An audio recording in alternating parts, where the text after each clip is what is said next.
तो आज मैं आपको बताऊंगा कि डिफरेंस क्या होता है एफवीजी और ब्रेकअवे गैप के बीच में। एक्चुअली ब्रेकअवे गैप की दो डेफिनेशन हैं। इंडियन यूट्यूबर्स अपने हिसाब से अलग बताते हैं और जो फॉरेनर यूट्यूबर्स हैं वो अपने हिसाब से अलग बताते हैं। तो आज मैं चलिए आपको दोनों डेफिनेशन बताता हूँ और ये भी बताता हूँ कि मैं कौन सी डेफिनेशन यूज़ करता हूँ। तो उससे पहले मैंने कल ये जो क्वेश्चन पूछा था इसका आंसर है ये फर्स्ट वाला एफवीजी और लास्ट वाला एफवीजी। ठीक है, तो चलिए मैं आपको बताता हूँ। जैसा कि हम एफवीजी जानते हैं कि ये तीन कैंडल के बीच का जो गैप होता है उसको हम लोग एफवीजी बोल देते हैं। ठीक है, बट ब्रेकअवे गैप और इसमें क्या अंतर है कि जो ये थर्ड वाली कैंडल है ये इसके अंदर क्लोज है। ये अगर आप देखोगे तो इसके अंदर क्लोज है, बट ब्रेकअवे गैप में ये इसके ऊपर क्लोज करती है। तो उसका मतलब ये होता है कि इस वाले केस में प्राइस इसको रिटेस्ट करने आएगा तब जाएगा, बट इस वाले केस में प्राइस कंटिन्यूएशन में रहेगा। जैसे कि आप मान लो डेली पे ट्रेड कर रहे हो तो इससे आपको बायस पता रहेंगे कि नेक्स्ट डे बायस रिटेस्ट करने नहीं आएगा, बुलिश ही होंगे।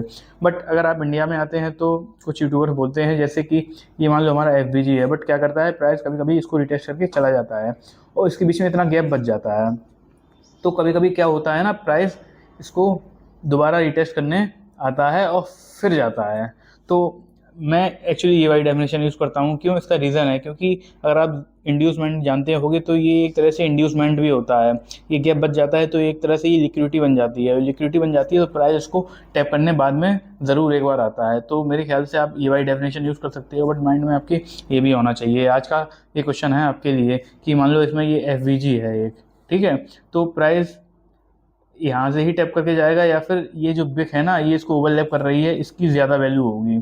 तो आप अपना आंसर मुझे दे सकते हैं कमेंट सेक्शन में, और विद एग्जाम्पल अगर आपको ये देखना है तो आप मेरे यूट्यूब चैनल को सर्च कर सकते हैं